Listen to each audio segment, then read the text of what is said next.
Hi viewers, welcome to our channel. ప్రస్తుతం మనతో పాటు ఇమ్మంది రామారావు గారు సీనియర్ జర్నలిస్ట్ ఉన్నారు. వారితో ఒకసారి మాట్లాడదాం. సో నమస్కారం సార్. నమస్తే బాబు. సార్, హరిశంకర్ గారు అండ్ పవన్ కళ్యాణ్ గారు వీళ్ళ కాంబినేషన్ లో ఉస్తాద్ భగత్ సింగ్ అనే ఒక సినిమా రావాలి సార్.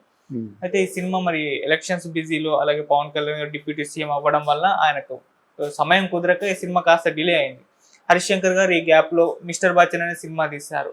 అయితే ఈ సినిమా తర్వాత ఈ సినిమా పట్టాలెక్కుతుందేమో అని చెప్పేసి చాలా మంది అనుకున్నారు. మళ్ళీ ఇప్పుడు హరీష్ శంకర్ గారు ఇంకో కమిట్మెంట్ ఇచ్చేసారు రామ్ పోతినేని గారికి, ఆయనతో ఒక సినిమా ప్లాన్ చేస్తున్నారని వార్తలు వస్తున్నాయి.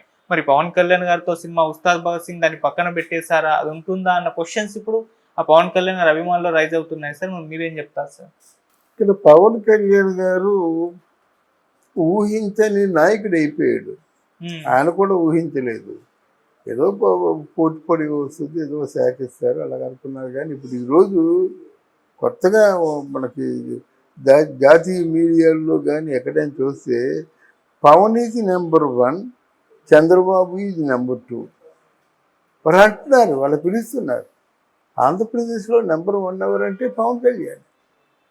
అంటే ఈ విషయాన్ని ఎందుకు చెప్తున్నానంటే పవన్ కళ్యాణ్ తల మీద అంత వర్క్ లోడ్ ఉంది.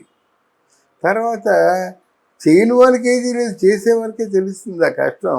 ఆ శాఖల ఫైళ్ళు తెప్పించుకోవడం, ఆ శాఖల్లో ఎంతెంత అవినీతి భాగవతం జరిగిందో అన్నీ తెలియజెప్పడం, ఎవరెవరు ఎంతవరకు అక్రమంగా సంపాదించారో ఇట్లాంటి విషయాల్లో తల మొనకలైపోయి ఉన్నాడు.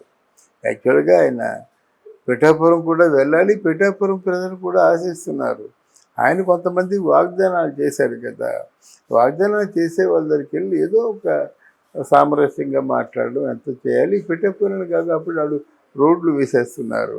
రోడ్లు శాంక్షన్ అయిపోయి ఆ రోడ్లు వీలేసింది కాదు, కేంద్ర ప్రభుత్వం వేయబోతున్నారు రోడ్లు. ఇక్కడే ఇంకో విషయం చెప్పాల్సిందే, పవన్ కళ్యాణ్ కొంచెం రిలాక్స్ అవ్వచ్చు.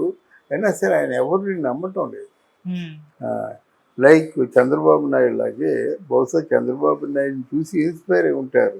ఆయనే చెప్పాడు, పొరపాటున సంతకం పెట్టేసినట్టు నన్ను జైల్లో పెట్టేస్తారు అని పవన్ కళ్యాణ్ చెప్పాడు.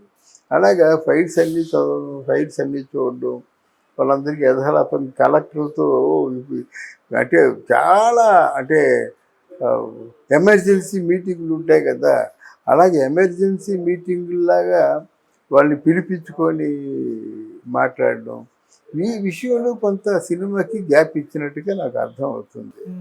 ఆయన ఇంట్రెస్ట్ ఏంటంటే ఓజీ సినిమా మీద ఆయన మనసు పెట్టాడు. ఎందుకు పెట్టాడంటే అది ఒక పాన్ ఇండియా సినిమా, అంటే రియల్ మీనింగ్ అది. అంటే ఎక్కడ ఆడినప్పుడు కూడా దానికి ఆడియన్స్ ఉంటారు. అంటే విశ్వ మానవాళ్ళంతా ఏకగ్రీవంగా ఆమోదించి చూసిన సినిమా అవుతుంది. దాని మీద మాత్రం మనసు పెట్టాడు. ఆ ఓజీ సినిమా కూడా డిసెంబర్లోగా పూర్తి అయిపోతుంది. కొంత ఏదో వర్క్ ఉంది, ఆ వర్క్కి చూస్తున్నాడు. దాని తర్వాత ఈ హరిహర వీరమల్లు, ఎందుకంటే ఏం రత్నం ఆయన కూడా పెద్ద ప్రొడ్యూసర్, మన తెలుగువాడు, మనకు అంటే ఆయనకు కావాల్సిన వాడు. ఆయన పవన్ కళ్యాణ్ కాబట్టి అన్ని రోజులు ఆగాడు హరిహర వీరమల్లు. దాని తర్వాత ఉస్తాద్ భగత్ సింగ్కి ఇచ్చేలాగా ఉంది. ఆ సినిమా ఏంటంటే ఎలక్షన్స్ ముందు ఉస్తాద్ భగత్ సింగ్ వచ్చినట్టయితే దాని తాలూకు ఇంపాక్ట్ కొంత ప్రజల్లో ఉండేది. అంటే దేశాని కోసం త్యాగం చేసిన వీరుడు సిమిలర్ కథ కదా, అందువల్ల ఉండేది. కానీ ఇప్పుడు దాంతో పెద్ద పనే ఉండదు. ఈ సినిమా కూడా మనకు ఉస్తాద్ భగత్ సింగ్ చూసినట్టయితే దాన్ని మించిపోయిన ఇమేజ్ సంపాదించుకున్నాడు కదా ఈయన. అందువలన ఈ హరిహర వీరమల్లు ఒక సోషియో ఫ్యాంటసీ ఉన్నటువంటి సినిమా. ఇక్కడ ఓజీ సినిమా మాత్రం ఎక్స్పెరిమెంటల్, చాలా ప్రయోజనాత్మకమైన సినిమా కూడా. ఇటు కమర్షియల్గా, ఇటు క్లాసిక్గా, 2 విధాలుగా మిగిలిపోతుంది. డెఫినెట్గా ఆ సినిమా మరి ఏం లేదు, కలికిని గురించి ఎలాగైతే అనుకుంటున్నామో ఓజీని గురించి కూడా నేను మొహమాటంగా నిస్సందేహంగా చెప్పొచ్చు, సూపర్ డూపర్ హిట్ అయిపోతుంది. ఓకే సార్, ఇప్పుడు అంటే హరీష్ శంకర్ గారి మిస్టర్ బచ్చన్ సినిమా రాబోతుంది కదా సార్, ఈ సినిమా ఫలితం తన అప్కమింగ్ సినిమాల పైన, అంటే పవన్ కళ్యాణ్ గారి ఉస్తాద్ భగత్ సింగ్ సినిమా పైన ఏమైనా పడే ఛాన్స్ ఉందంటారు సార్? తప్పకుండా పడుతుందండి, తప్పకుండా పడుతుంది. ఎందుకంటే మీకు చూసినట్టయితే బాహుబలి తాలూకు అది ఆ ప్రభావం అది పురుషిపోయింది కదా, రాధేశ్యామ్ పోయింది కదా, ఆ మధ్యలో సాహోను చాలా అదేదో ఆడినట్టు ఆడే కానీ అది కూడా పెద్ద హిట్లు కాదు కదా, బాహుబలిని మించి హిట్లు కాదు కదా. అలాగే ఓజీ తర్వాత మాత్రం పవన్ కళ్యాణ్ వీళ్ళు అంటున్నారు 50 కోట్లు 100 కోట్లు అని, 200 కోట్ల రూపాయల ఆర్టిస్ట్ లైక్ ఉత్తరాది వాళ్ళకైనా ఆశ్చర్యపోనక్కర్లేదు. ఇప్పుడు మనం ఒకటి తీర్మానించుకోవాలండి, పవర్లో ఉన్నంతగానో పవన్ సింగ్ గారి సినిమా చేస్తే ఇటు దేశవ్యాప్తంగా కాదు ప్రపంచవ్యాప్తంగా చూసే పవన్ తాలూకు అభిమానులు ఉన్నారు. అది అవన్నీ దృష్టిలో పెట్టుకుంటాడు. ఏం రత్నం అంటే ఈ సొంత సంస్థ లాంటిది. అంటే ఏం రత్నం హరిహర వీరమ్మలకి ఏంటంటే డైరెక్టర్ వాళ్ళ కొడుకు తేజకృష్ణ ఏదో ఉన్నాడు కొడుకు. తర్వాత ఒకవేళ వడ్డీలు గిడ్డీలు వ్యాపారాలు లావాదేవీలు ఉంటే వాళ్ళిద్దరూ అంతర్గతంగా చూసుకునేంత మైత్రి బంధం వాళ్ళకు ఉంది. ఆ సినిమా తప్పకుండా హిట్, ఆ సినిమా కూడా హిట్ అవుతుంది. కానీ దానికి ఏదైనా మంచి అయినా చెడ్డ అయినా సరే ఎదురు పంచుకుంటారు వాళ్ళకున్న స్నేహానికి.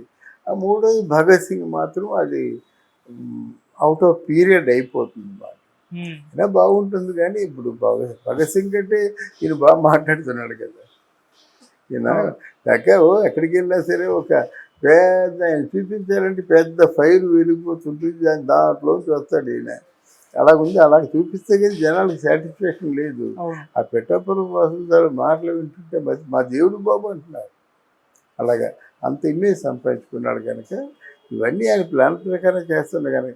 కానీ మరీ అంతా ఇన్వాల్వ్ అయిపోయి చేయవలసిన అవసరాలు లేవు. ఎందుకంటే ఒక పక్క వీళ్ళు సైలెంట్గా ఉండడాన్ని వైసీపీ వాళ్ళు వాళ్ళ తాలూకు అసమర్థతగా ఫోకస్ చేస్తున్నారు, విషయం చూపుతున్నారు.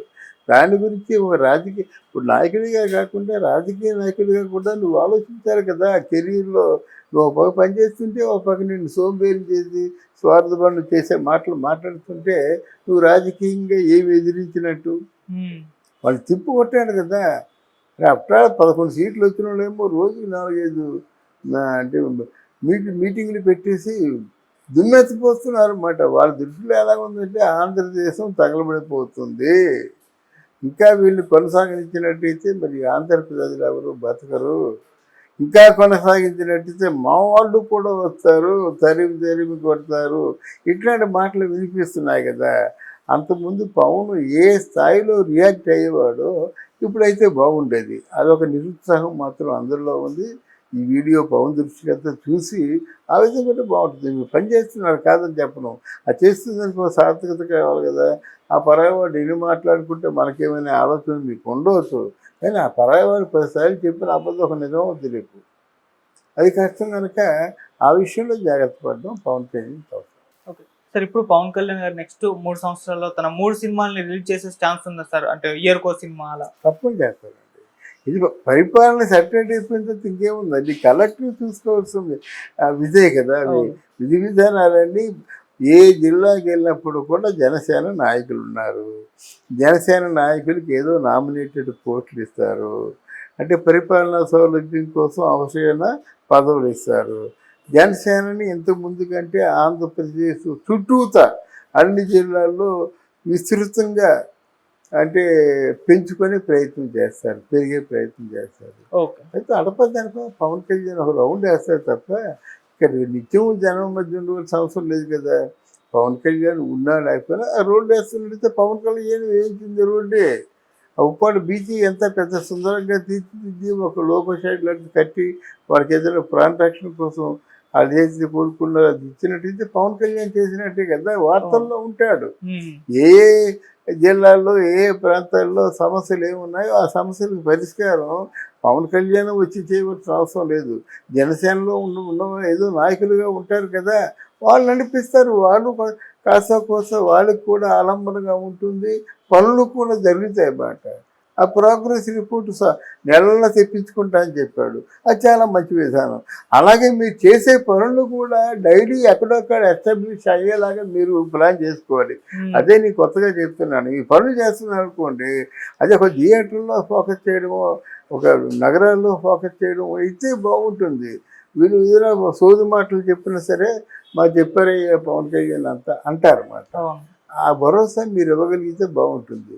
అంతేగాని దారంటే ఏళ్ళు గెలిపోతుంటే ఎన్నో మురుగుతాయనే ఈ మాటలు వద్దు.